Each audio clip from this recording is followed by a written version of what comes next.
La información y videos, historias y noticias en el Minnesota de hoy son presentadas gracias al apoyo de nuestros patrocinadores.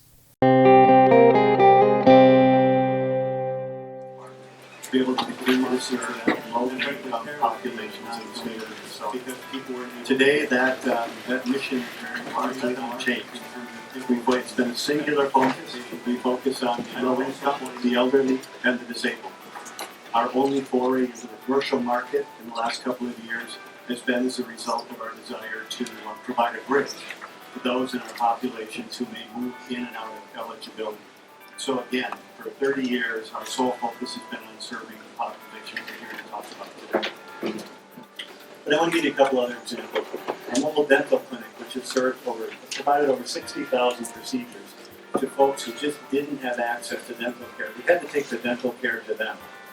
Again, another example of recognizing that the system as it existed, it doesn't work very well for those people we're trying to serve, so you have to put in place a new system.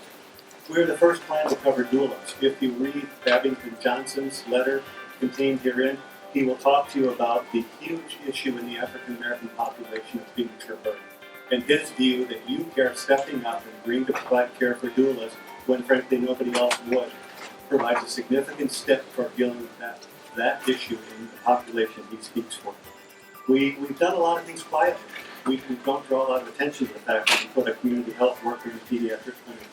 We didn't advertise the fact that we put $650,000 into a methadone clinic in Duluth because we all knew there was a big problem with people having to travel in order to get their methadone. So there are a number of things, including some that have been referenced here today, which are about cultural competency, interpreter services in a variety of languages, etc., etc.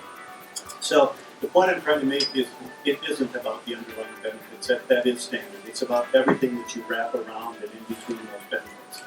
And as long as I'm talking a little bit about sort of about commoditization, I think it's also important to remember that a couple of things. We talked about quality scores. The department has time and time again indicated that the networks are relatively similar. And for purposes of the argument, I would say they are relatively similar. We've also talked about differences in scores relating to asthma and diabetes and other health conditions. I would submit that if you have the same network, any differences in scores are really indicative of differences in the underlying populations and your ability to serve those populations. Talking a newly arrived Somali immigrant about a mammogram and taking her by the hand and driving her for her first mammogram is a lot different than taking the other populations many of our providers serve and moving them through a quality model that measures sort of the average citizen. So again, differences in quality scores would have a lot more to do with the underlying population served than they would with anything that we influence in that particular situation.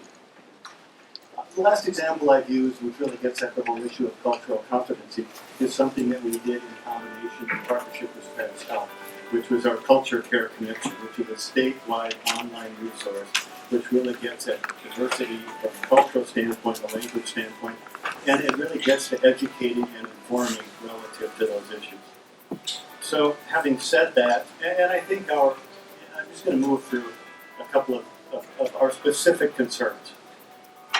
One is loss of coverage and access to care. Today we serve 360,000 Minnesota Care and prepaid medical assistance enrollees in the state of Minnesota. Within our and that's really probably it's quite accurate to say it's nearly equal to all of the other health plans combined. We also know that we have, within that population, the most vulnerable components therein. The newly arrived immigrants, the very difficult to serve, significant language barriers. You'll see a letter from the Center for the Victims of Torture talking about the issues endemic and trying to provide healthcare services to people who have seen and experienced things none of us should ever have to see or experience, and they're new to this community trying to seek healthcare, and our efforts in terms of making sure that they get what they need. So 360,000 people on January 1 will need to make a switch. And I appreciate the efforts relative to mailings and flyers and online information, but let's remember that a significant portion of those people don't even have English as their second language, which leads us to a huge concern about what will happen when we try and put all of this through the operational system that we all know is struggling with much, much less volume today. Frankly, my prediction is it will be absolute chaos in January. And I don't think that surprises anybody here, because the level of changes that will be processed will by a magnitude of many, exceed any that we've tried to process in any one given day in the past. And again, these are not people who process this information like you or I do. These are people who, for a variety of reasons, struggle with these kinds of changes. Secondly,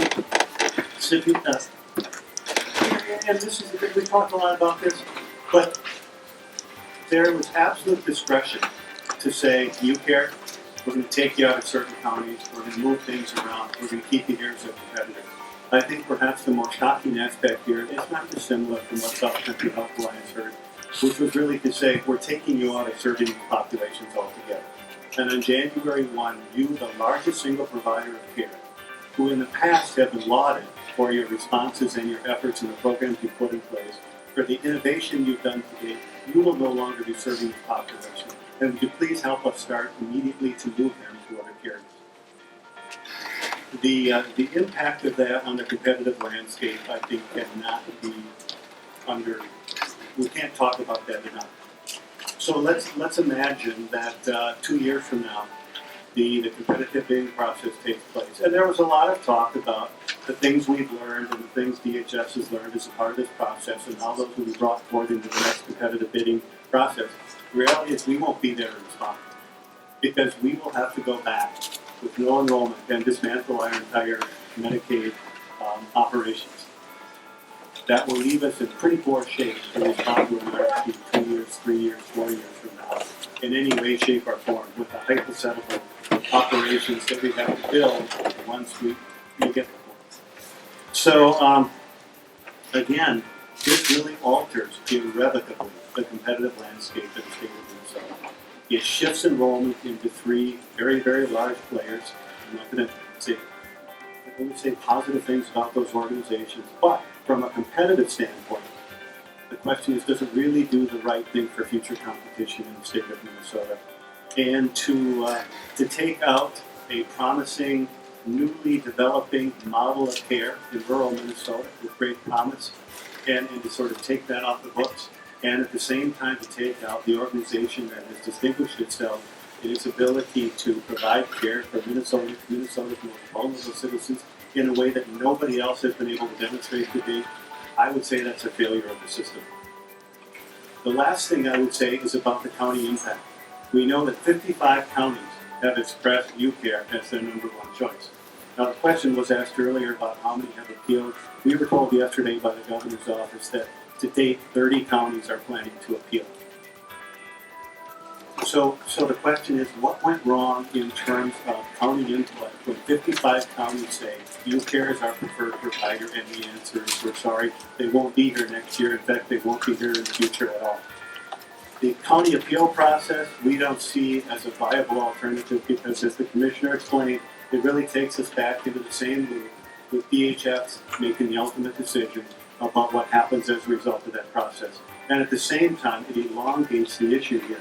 Today we received a call from a member that said they wanted to enroll in UCare in Hennepin County. They were told they can't. They can't enroll in UCare any longer. They'll need to go into the fee-for-service system.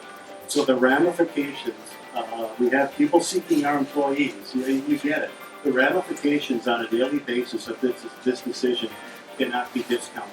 So I would urge you to move quickly to cause us to be back at the table with the Department of Human Services to solve a problem that I think is one none of us should be prepared to accept on January 1, 2016. Thank you, Mr. Eppel. I know there are senators have indicated they'd like to ask you some questions.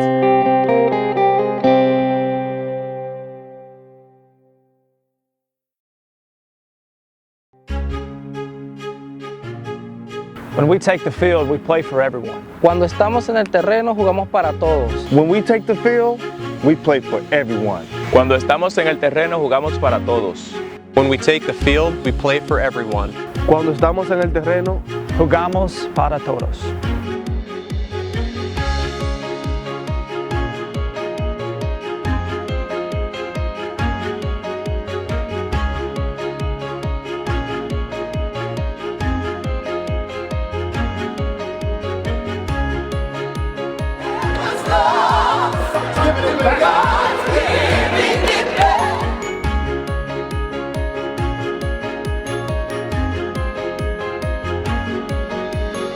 The twins are our team. Los twins son nuestros equipos. We are Twins Territory. Y nosotros somos Territorio Twins. We are twins territory.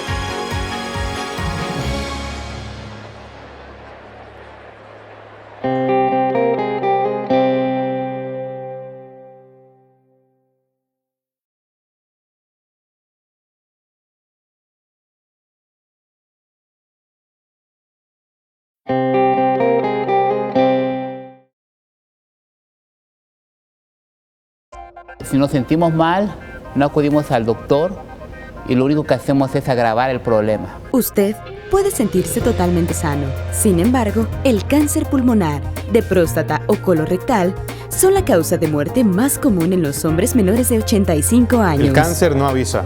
Hable con su médico para determinar cuáles exámenes le pueden favorecer para tratar de detectar aquellos tumores de la manera más temprana. Soy un sobreviviente de cáncer. Porque en HCMC cada vida importa. La oficina de abogados de Donald Noack, sirviendo a la comunidad en el Mercado Central. Llámenos 612-940-1173. El abogado que usted elige hace la diferencia. Well, my freedom has a state of mind all its own, and I will be well.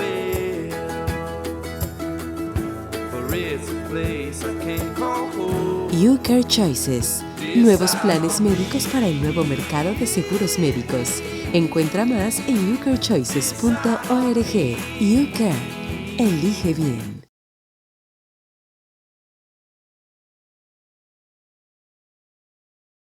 We feel that our counties were ignored during this procurement process.